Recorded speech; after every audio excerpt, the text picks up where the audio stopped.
Here, we'll let Patrick get started.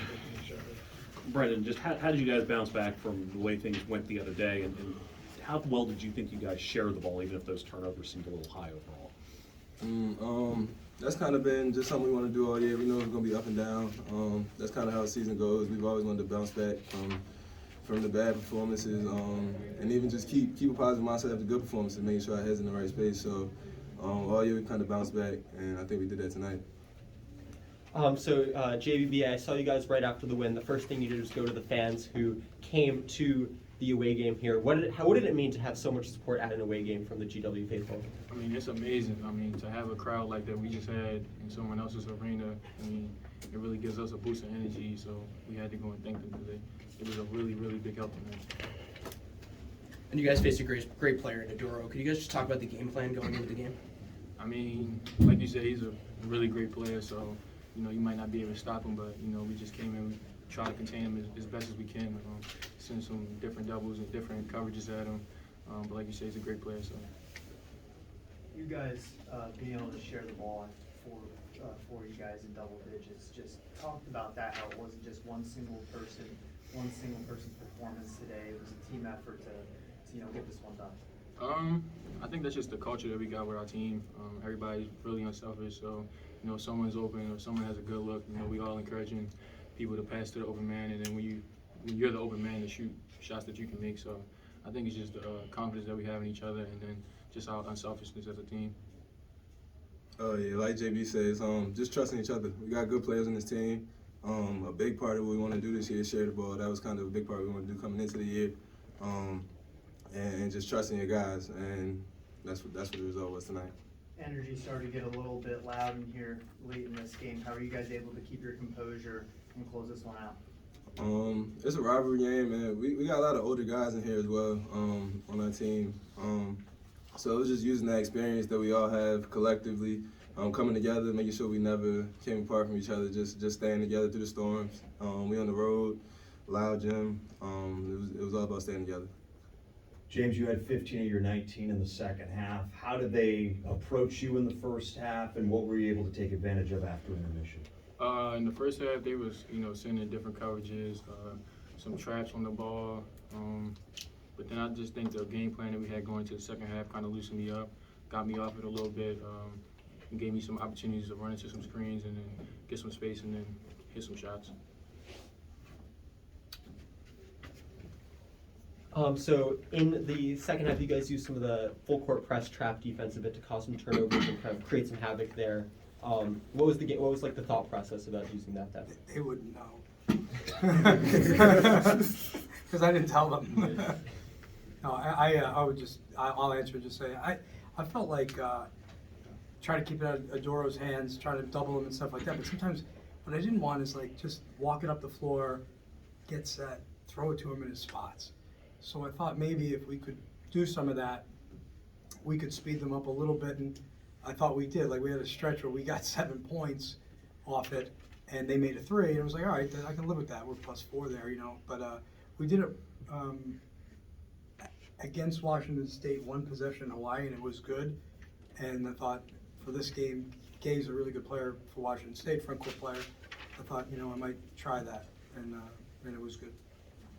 Yeah, BA, you had some big shots today. 5 for 8 from 3. You know, what's working, you know, so well this year, you know, when looking back at last year? Like I said, just we coming in, sharing the ball. Everybody believing in each other, believing in ourselves, most importantly. And then we got great guys that kind of open the floor up, that create opportunities. That all goes into it. Any other questions for student athletes? Thanks, guys. Appreciate it.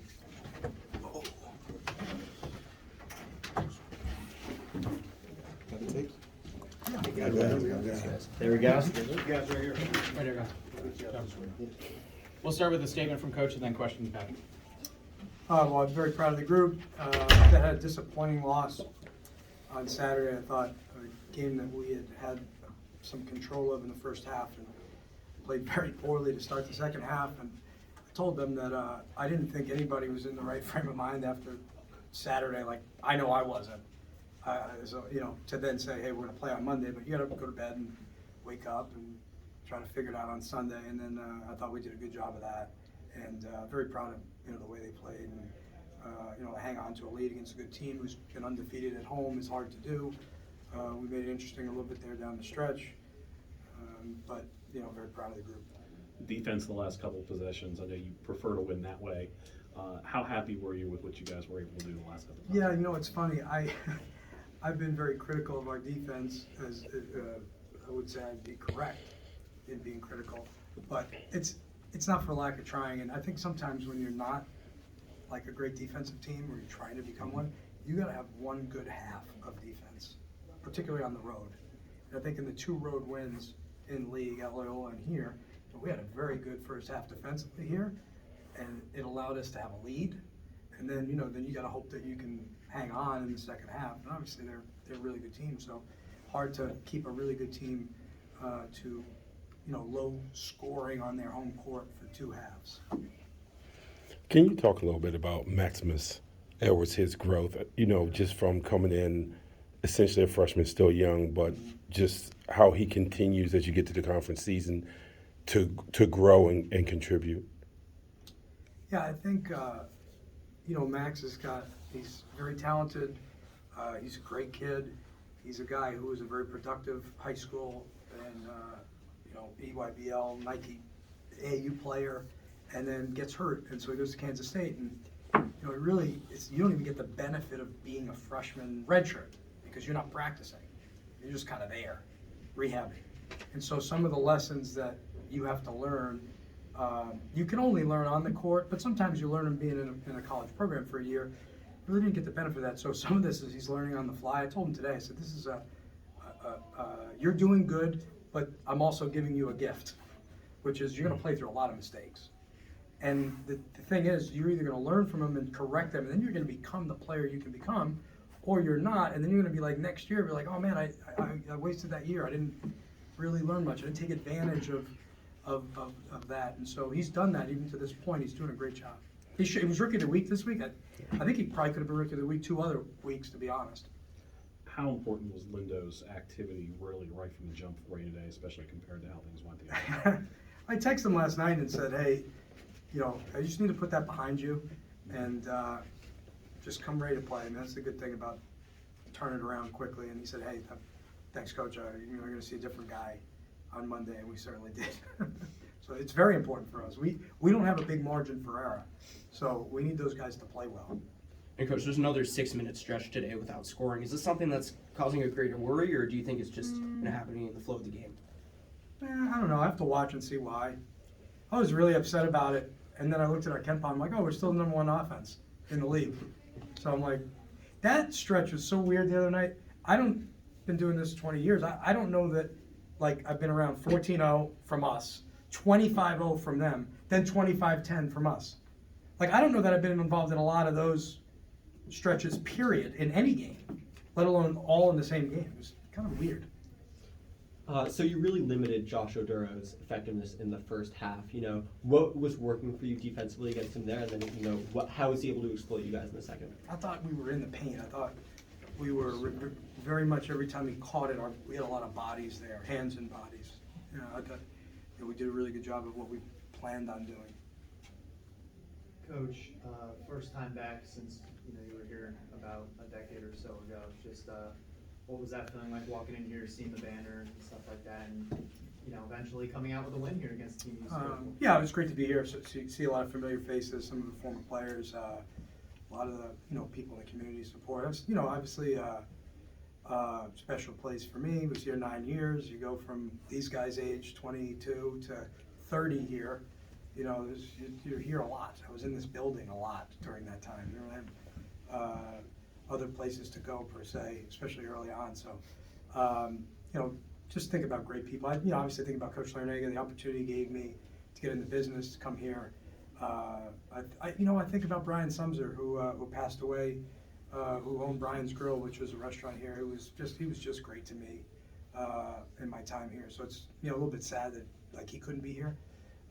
Then I think about Dr. Merton, who passed away recently too, but he did so much for the university and the program when we were here. So a lot of good people here. That's mostly what I think about, is a lot of good people that I came in contact with here. 4 guys in double digits. I know it's a team game, but who are you most impressed with their performance on the court today? I think, I just think that everybody gave probably the best version of themselves. We are a little bit contingent upon hitting threes, like on most teams, right? Like, we make 10 today. We go like 0 for the game until the last few minutes the other night. It makes a difference for us, it does for a lot of teams. And so I thought we were the best version of ourselves. We had a couple uncharacteristic missed free throws. I wish James would have just made that one go up 4 and can breathe a sigh of relief with 5 seconds. But it's an impressive win. I mean, I'm impressed with the environment, what the environment looked like here. It's done a great job in terms of game presentation, and Kim's doing a really good job with the program, and so it's a hell of a win for our program.